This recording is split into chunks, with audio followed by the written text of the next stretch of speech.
नमस्ते मेरे प्यारे बच्चों। कैसे हो? हम आपके लिए लेकर आ गए रसायन विज्ञान में बहुत ही महत्वपूर्ण टॉपिक, जिसमें हम पढ़ने वाले हैं परासरण क्या होता है, परासरण दाब क्या होता है, विसरण के बारे में पढ़ने वाले हैं और विसरण और परासरण दाब में अंतर को पढ़ने वाले हैं। परासरण क्या होता है? परासरण दो प्रकार का होता है, बाह्य परासरण और एक अंतःपरासरण। इनके प्रकार को पढ़ेंगे। सबसे पहले हम पढ़ने वाले हैं परासरण क्या होता है। परासरण क्या होता है? जब कोई जैसे मान लीजिए दो विलयन है, दो विलयन एक कम सांद्र वाला है और एक अधिक सांद्र वाला है। कम सांद्रता का अधिक सांद्रता की ओर अर्ध पारगम्य झिल्ली के द्वारा स्वतः प्रवाह परासरण कहलाता है। अर्ध पारगम्य झिल्ली की आवश्यकता होती है इसमें। और विसरण में क्या होता है? इसमें अर्ध पारगम्य झिल्ली की आवश्यकता नहीं होती है। ये अधिक सांद्रता का कम सांद्रता की ओर स्वतः प्रवाह विसरण कहलाता है। परासरण दाब क्या होता है? अगर कोई परासरण की क्रिया परासरण की क्रिया चल रही है, उसमें अगर हम बाह्य दाब लगा दें, बाह्य दाब लगाने पर परासरण की क्रिया रुक जाती है, वो दाब परासरण दाब कहलाता है। बाह्य परासरण क्या होते हैं, अंतः परासरण क्या होते हैं, इसको हम आइए बहुत ही अच्छी तरीके से समझते हैं। ऐसा समझें जो दिमाग में यहाँ पर छप जाए। मेरे प्यारे बच्चों, परासरण क्या होता है? परासरण को इंग्लिश में हम कहते हैं ऑस्मोसिस। परासरण को इंग्लिश में हम कहते हैं ऑस्मोसिस।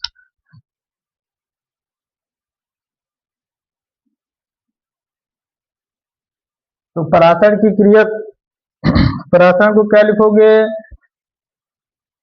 जैसे हम यहाँ पर एक विलयन ले लेते हैं, एक पात्र में हम क्या ले लेते हैं, एक विलयन ले लेते हैं,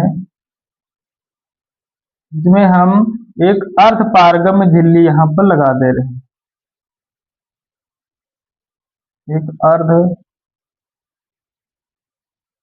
पारगम्य झिल्ली लगा दिए।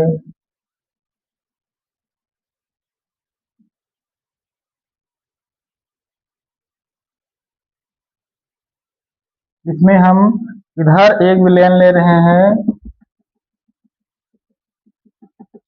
और एक इधर विलयन ले रहे हैं। ये कम सांद्रता वाला विलयन है, कम सांद्रता वाला विलयन है।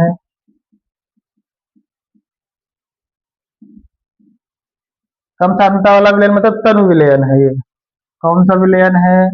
तनु विलयन है। और ये इधर हम विलयन ले रहे हैं अधिक सांद्र वाला विलयन, अधिक सांद्र वाला विलयन।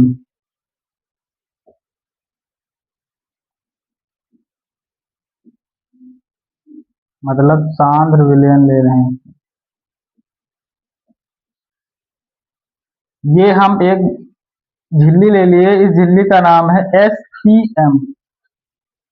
SPM का मतलब हो जाएगा semi permeable membrane. Semi permeable membrane, semi permeable membrane मतलब अर्ध पारगम्य झिल्ली, अर्ध पारगम्य झिल्ली। ये झिल्ली एक ऐसी झिल्ली होती है जिसमें विलेय और विलायक के कण आर पार निकल जाते हैं। तो झिल्ली कौन सी होती है, झिल्ली के बारे में भी हम बात करेंगे। एसपीएम, अगर अगर इसकी परिभाषा की बात करें तो कम सांद्रता वाला विलयन अधिक सांद्रता वाले विलयन की ओर, कम सांद्रता वाला विलयन अधिक सांद्रता वाले विलयन की ओर अर्ध पारगम्य झिल्ली के द्वारा स्वतः प्रवाह क्या कहलाता है? परासरण कहलाता है। कौन सी क्रिया कहलाएगी? परासरण की क्रिया कहलाती है। तो क्या लिखोगे? कम सांद्रता वाला विलयन, कम सांद्रता वाला विलयन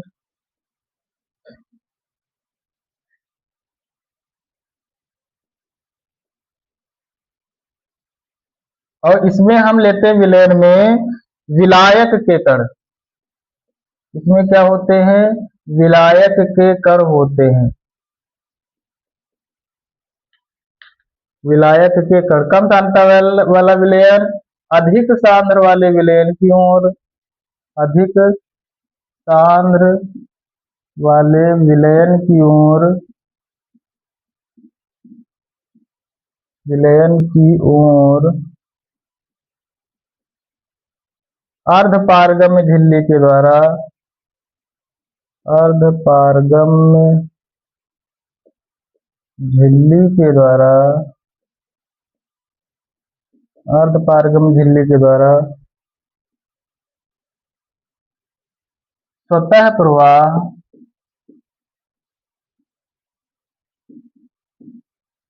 परासरण कहलाता है, कहलाता है। परासरण क्रिया क्या होती है? कम सांद्रता वाला विलयन, इस विलयन में हम विलायक के कण लेते हैं। कम सांद्रता वाला विलयन अधिक सांद्रता वाले विलयन की ओर अर्धपारगम्य झिल्ली के द्वारा स्वतः प्रवाह क्या कहलाता है? परासरण कहलाता है। परासरण दो प्रकार के होते हैं। परासरण कितने प्रकार के होते हैं? दो प्रकार के होते हैं। एक बाह्य परासरण, एक अंतः परासरण। परासरण कितने प्रकार के होते हैं? ये दो प्रकार के होते हैं। दो प्रकार कौन से होते हैं? एक अंतः परासरण, दूसरा अंतः परासरण को इंग्लिश में हम कहते हैं इंडो ऑस्मोसिस, इंडो ऑस्मोसिस। बाह्य परासरण को इंग्लिश में हम कहते हैं बाह्य परासरण, इसको हम बोलते हैं एक्सो ऑस्मोसिस।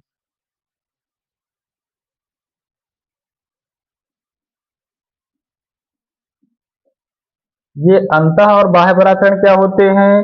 अंतः का मतलब होता है अंदर की ओर। जो विलायक के कण होते हैं, विलेय कण में जो क्या होते हैं, अंदर की ओर प्रवाह होता है अर्धपारगम्य झिल्ली के द्वारा, उसको हम अंतः परासरण कहते हैं। क्या लिखोगे? विलायक के कण, विलायक के कण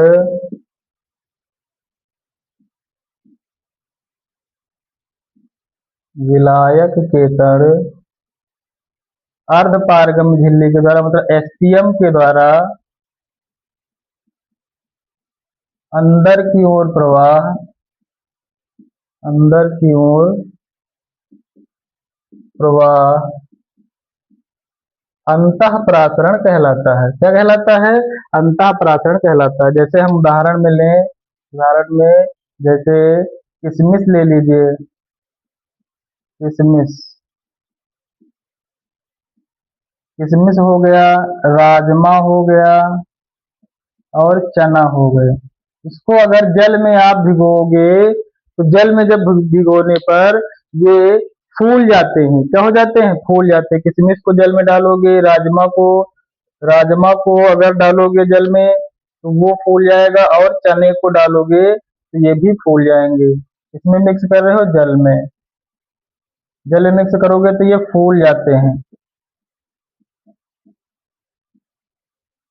तो ये एक प्रकार का क्या हो जाएगा? अंतः परासरण हो जाएगा। बाह्य परासरण क्या होता है? विलायक के कण, विलायक के कण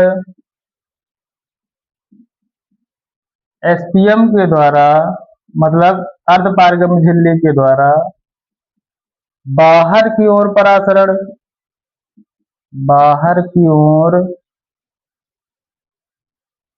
प्रवाह क्या कहलाता है? बाह्य परासरण कहलाता है। जैसे हम उदाहरण में लें, चीनी के घोल में, चीनी के घोल में, या हम कहें चीनी के घोल में अगर हम डाल देते हैं अंगूर, चीनी के घोल में अगर अंगूर डाल देंगे तो अंगूर सिकुड़ जाता है। क्या हो जाता है? सिकुड़ जाएगा। और अगर हम नमक के घोल में नमक के घोल में क्या डाल दें? छिला हुआ अंडा, छिला हुआ अंडा अगर हम डाल दें तो वो क्या हो जाएगा? वो भी क्या हो जाएगा? सिकुड़ जाएगा। मतलब जो विलायक के कण होते हैं वो बाहर की ओर गमन करने लगेंगे। अंगूर विलायक हो जाएगा, चीनी जो है क्या हो जाएगी? इसमें विलेय हो जाएगी। चीनी के घोल में क्या हो जाएगी? विलायक के कण बाहर की ओर गमन करने लगेंगे, जिसके कारण अंगूर सिकुड़ जाएगा, छिला हुआ अंडा भी सिकुड़ जाएगा। ये दोनों बाह्य परासरण के उदाहरण हो जाएंगे। अंतःपरासरण के उदाहरण याद रखिएगा। किशमिश, राजमा और चने को जल में जब भिगोगे तो वो फूल जाते हैं। बाह्य परासरण और अंतःपरासरण ये होता है। अब देखते हैं विसरण क्या होता है। परासरण दाब को भी समझेंगे, लेकिन विसरण को भी समझ लेते हैं। यहाँ पर विसरण में अंतर भी हमको आना चाहिए। डिफ्यूजन, डिफ्यूजन इसको इंग्लिश में हम कहते हैं डिफ्यूजन। विसरण क्या होता है? परासरण की विपरीत क्रिया होती है इसमें। मतलब अगर हम देखें, इसमें कम सांद्रता का अधिक सांद्रता की ओर प्रवाह होता है, लेकिन इसमें झिल्ली की आवश्यकता होती है। विसरण में अर्धपारगम्य झिल्ली की आवश्यकता नहीं होती है, एसपीएम की आवश्यकता इसमें नहीं होती है। लेकिन विसरण में विलायक के कण इसमें होते हैं, गमन करते हैं, लेकिन विसरण में विलेय और विलायक के कण होते हैं। विलेय और विलायक के कण, विलायक के कण आपस में अधिक सांद्रता की ओर, अधिक सांद्रता से अधिक सांद्रता से कम सांद्रता की ओर इनका प्रवाह होता है। विपरीत क्रिया होती है इसमें, विपरीत। इसमें कौन सी क्रिया होती है? विपरीत क्रिया होती है। मतलब अगर विलायक के कण इस तरफ गए तो विलेय के कण किसमें जाएंगे? इस तरफ जाएंगे। विपरीत क्रिया, एक दूसरे की क्या होती है इसमें? विपरीत क्रिया होती है। इसमें विलेय और विलायक के कण अधिक सांद्रता से कम सांद्रता की ओर प्रवाह होता है। इसमें इसमें अर्धपारगम्य झिल्ली की आवश्यकता नहीं होती, इसमें अर्धपारगम्य झिल्ली की आवश्यकता होती है। विसरण में क्या होता है? इसकी परिभाषा कैसे लिखोगे? अधिक सांद्रता की ओर अधिक, क्या लिखोगे? अधिक सांद्रता, अधिक सांद्रता वाले विलयन का कम सांद्रता वाले विलयन, कम सांद्रता वाले विलयन की ओर स्वतः प्रवाह, इसमें अर्धपारगम झिल्ली की आवश्यकता नहीं होती है। स्वतः प्रवाह विसरण कहलाता है। क्या कहलाता है? विसरण कहलाता है। जैसे हम इसमें उदाहरण ले लें, जैसे मोमबत्ती, मोमबत्ती ने अगरबत्ती, अगर अगरबत्ती की जो सुगंध होती है, अगरबत्ती की जो सुगंध होती है, ये एक अगर कोने में अगर आप जला रहे हो तो पूरे कमरे में फैल जाती है। कमरे में इसकी खुशबू क्या हो जाएगी? कमरे में फैल जाएगी। इसकी खुशबू क्या हो जाएगी? सुगंध जो होती है पूरे कमरे में फैल जाएगी। एक कोने में जलाओगे पूरा कमरा क्या हो जाएगा? सुगंधित हो जाएगा। दूसरा एग्जाम्पल ले लें, जैसे इत्र हो गया, या हम इसको बोलते हैं परफ्यूम। परफ्यूम को अगर आप डाल रहे हो की जो सुगंध होती है ये भी पूरी ये भी फैल जाती है। ये भी इसका फैलना क्या कहलाएगा? विसरण का ही उदाहरण हो जाएगा। जैसे हम कोई ले लें स्याही, स्याही ले लें, या हम ले लें जैसे कोई तेल वगैरह है, स्याही का फैलना, स्याही का जल में फैलना, ये भी एक प्रकार का कौन सा उदाहरण है? विसरण का ही उदाहरण है।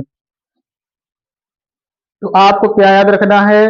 विसरण और परासरण में अंतर क्या होता है? इसमें अर्धपारगम्य झिल्ली की आवश्यकता होती है, एसपीएम की आवश्यकता होती है, लेकिन विसरण में एसपीएम की आवश्यकता नहीं होती, सेमी परमेबल मेम्ब्रेन की आवश्यकता नहीं होती है, अर्धपारगम्य झिल्ली की आवश्यकता नहीं होती है। इसमें परासरण में विलायक के कण अधिक सांद्रता से कम सांद्रता की ओर क्या होता है? इसमें ये कम सांद्रता अधिक सांद्रता की ओर प्रवाह होता है, लेकिन इसमें क्या होता है? विलेय और विलायक के कण अधिक सांद्रता से कम सांद्रता की ओर प्रवाह होता है। इसमें जो विसरण होता है, विसरण को हम बाह्य दाब अगर लगा रहे हैं तो इसको आप नहीं रोक पाओगे, विसरण चलता रहेगा। लेकिन अगर परासरण में बाह्य दाब लगा दोगे तो वो जो होता है वो रुक जाएगा। तो इसमें क्या लिखोगे? बाह्य दाब लगाने पर, बाह्य दाब लगाने पर विसरण नहीं रुकता है, नहीं रुकता है, लेकिन परासरण की क्रिया रुक जाएगी। चौथा पॉइंट आपको क्या याद रखना है? अगर हम देखें तो जो चौथा पॉइंट होता है इसमें हम क्या करते हैं, ये केवल किसमें होता है? ये विलयन में केवल होता है। जो परासरण होता है ये सिर्फ विलयन में होता है। परासरण की क्रिया किसमें होती है? सिर्फ विलयन में होती है, केवल विलयन।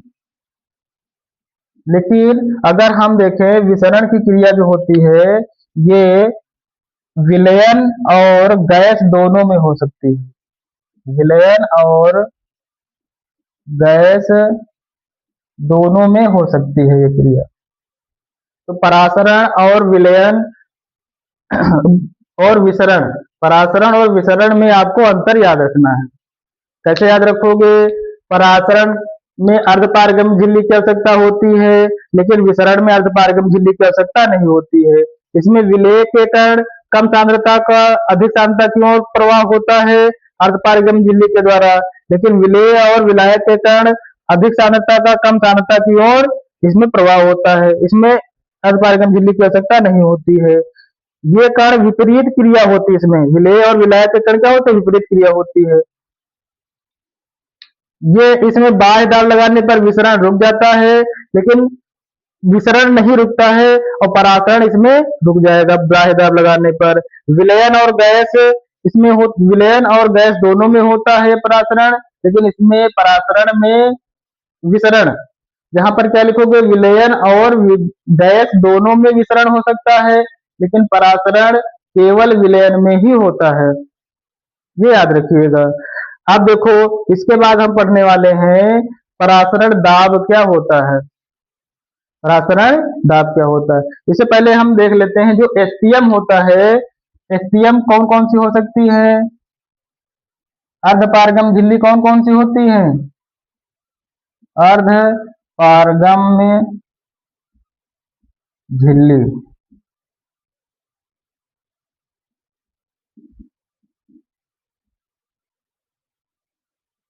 अर्धपारगम झिल्ली मेरे प्यारे बच्चों कौन कौन सी हो सकती है? जैसे इसको हम कहें, जैसे कॉपर फेरोसाइनाइड Cu2 कौन सी हो सकती है? इधर लिखे दे रहे हैं। एसपीएम कौन सी हो सकती हैं? जो एसपीएम होती हैं ये अर्धपारगम झिल्ली कौन कौन सी हो सकती हैं? कॉपर फेरोसाइनाइड, इसका फार्मूला क्या हो जाएगा? Ca, इसका फार्मूला हो जाएगा Cu2 FeCN6। दूसरी झिल्ली हो सकती है कैल्शियम फास्फेट की। कैल्शियम, ये सब कृत्रिम झिल्लियां हैं। कैल्शियम फास्फेट, इसका फार्मूला क्या हो जाएगा? CA3 का होल ट्वाइस, ये झिल्ली होती है। लेकिन सबसे अच्छी झिल्ली मानी जाती है कॉपर की झिल्ली, मानी जाती है कॉपर फेरोसाइनाइड की सबसे अच्छी झिल्ली। कौन सी झिल्ली होती है? कॉपर फेरोसाइनाइड की, Cu-Fe6, ये कॉपर फेरोसाइनाइड की झिल्ली होती है। और ये दोनों झिल्ली कौन सी झिल्ली है? कृत्रिम झिल्ली है, मतलब मानव निर्मित द्वारा बनाई गई है। प्राकृतिक झिल्लियां जो होती है बहुत ही कम वो सक्सेस होती है, उसमें विलय और विलायक के कण रुक जाते हैं, पूरे प्रवाह नहीं हो पाता, इसलिए हम कृत्रिम झिल्ली का यूज करते हैं इसमें। इसको थोड़ा आप स्क्रीनशॉट ले लीजिए, फिर उसके बाद हम पढ़ते हैं परासरण दाब क्या होता है। ले लो स्क्रीनशॉट।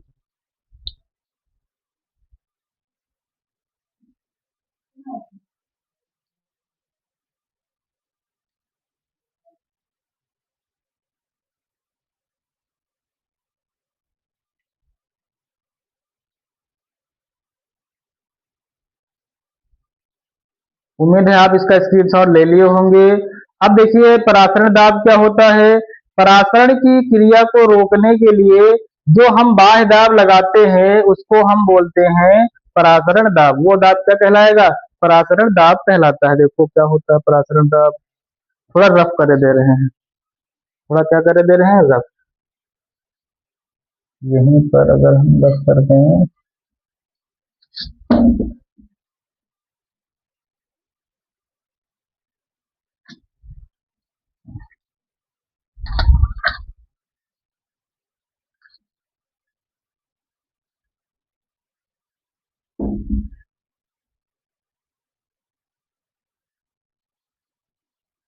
अब देखो ये परासरण दाब है, ये परासरण की क्रिया यहाँ पर चल रही है। अगर इसमें हम कोई एक बाह्य दाब लगा दें, इस तरह से पिस्टन लगा दें, यहाँ पर दाब लगा दें, तो क्या होता है? हेडिंग क्या डालोगे? परासरण दाब, परासरण दाब, ऑस्मैटिक प्रेशर भी बोलते हैं इसको, ऑस्मैटिक प्रेशर। ये जो परासरण दाब होता है ये अणुसंख्य गुणधर्म है। ये क्या है? अणुसंख्य गुणधर्म। चौथा अणुसंख्य गुणधर्म है। हम तीन अणुसंख्य गुणधर्म पढ़ चुके हैं, चौथा पढ़ना है हमको, क्या? परासरण दाब। ये अणुसंख्य गुणधर्म है, अणुसंख्य गुणधर्म का उदाहरण है, गुणधर्म का उदाहरण है। कॉलीगेटिव प्रॉपर्टीज है ये। परासरण क्या होता है? परासरण दाब क्या होता है? कैसे लिखोगे? परासरण की क्रिया को रोकने के लिए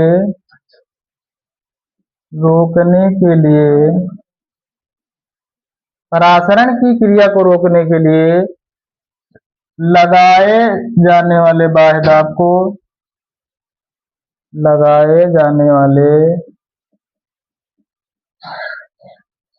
बाह्य दाब को परासरण दाब कहते हैं, परासरण दाब कहते हैं।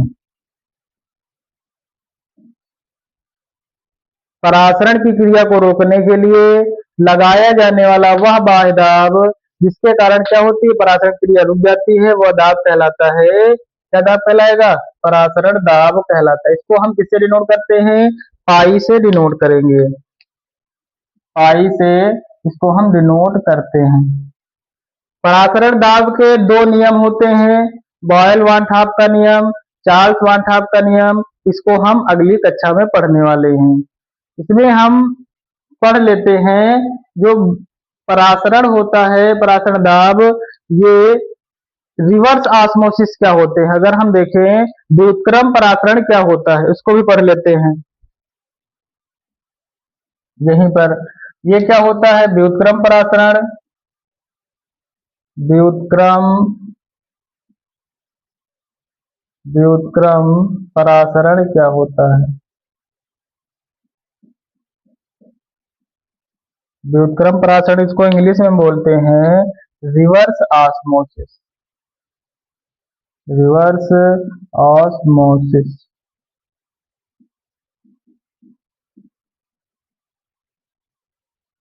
ये क्या होता है, देखो सबसे पहले तो हम परासरण दाब को ज्ञात करने के लिए कई विधियां हैं, लेकिन उसमें से हम एक विधि को ही पढ़ेंगे जो बहुत ही महत्वपूर्ण है, वो है बर्कले हर्टले विधि।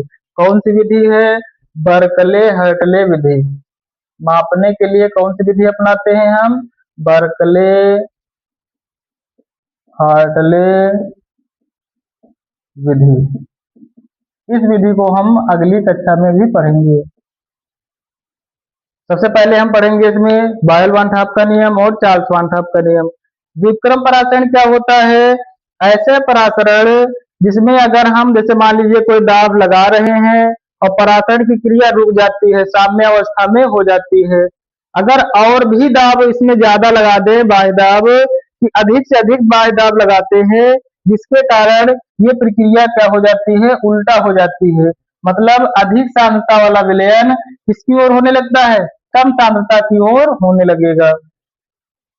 मतलब परासरण की क्रिया की के दौरान जो लगाया गया दाब है, जिसके कारण परासरण क्रिया रुक जाती है। रुकने के बाद अगर हम और थोड़ा भी दाब लगा देते हैं तो ये प्रक्रिया विपरीत होने लगती है, उल्टा होने लगेगी। मतलब अधिक सांद्रता वाला किसमें होने लगेगा, कम सांद्रता की ओर विलयन प्रवाहित होने लगेगा। तो ये प्रक्रिया कहलाती है व्युत्क्रम परासरण। आपने आरओ का पानी पिया होगा, इसी को हम बोलते हैं रिवर्स ऑस्मोसिस, जिसमें पानी शुद्ध होता है।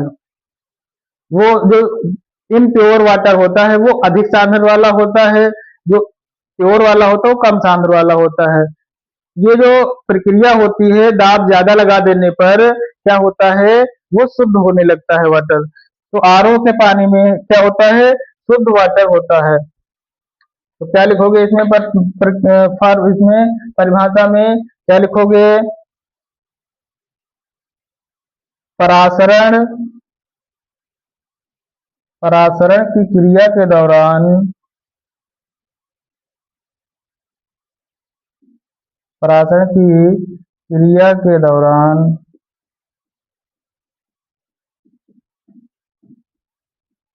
लगाया गया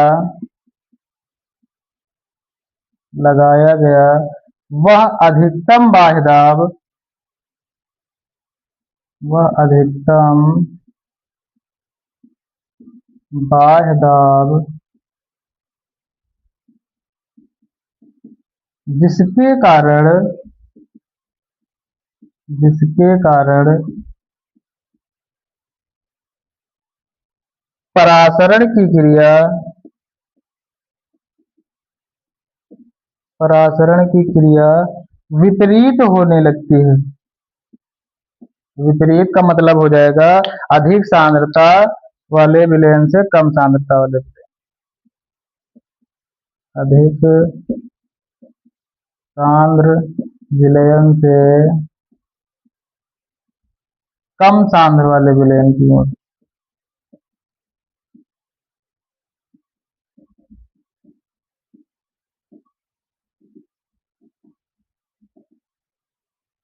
विपरीत होने लगती है।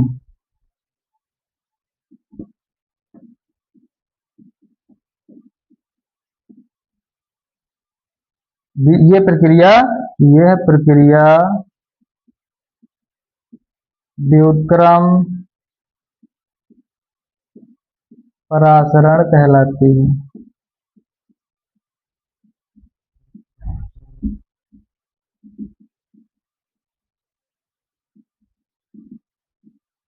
ये प्रक्रिया क्या कहलाएगी? व्युत्क्रम परासरण कहलाएगी। उम्मीद है ये टॉपिक आपको समझ में आ गया होगा। सबसे पहले आपको इसको एक बार वीडियो को देखना है, फिर इसको नोट्स कर लेना है। नोट्स बनाने के बाद इसको एक दो बार पढ़ लोगे, आपके दिमाग में यहाँ छप जाएगा। एक दो बार देख लोगे तब भी ये छप जाएगा। इसके बाद हम नेक्स्ट वीडियो में मिलेंगे, आपको पढ़ाएंगे बॉयल वान टॉप का नियम। परासरण दाब के दो नियम होते हैं, बॉयल वान टॉप का नियम, चार्ल्स वान टॉप का नियम। फिर हम एक समीकरण लाएंगे, वो होती है वान टॉप समीकरण। पाई बराबर में आई सी सी आर टी। फार्मूला हम क्या लाएंगे? पाई बराबर में आई सी आर टी। बहुत ही जबरदस्त क्लास होने वाली है, इस क्लास को छोड़ना ही नहीं है। मेरे प्यारे बच्चों, बहुत बहुत धन्यवाद। नमस्ते, जय हिंद, जय भारत।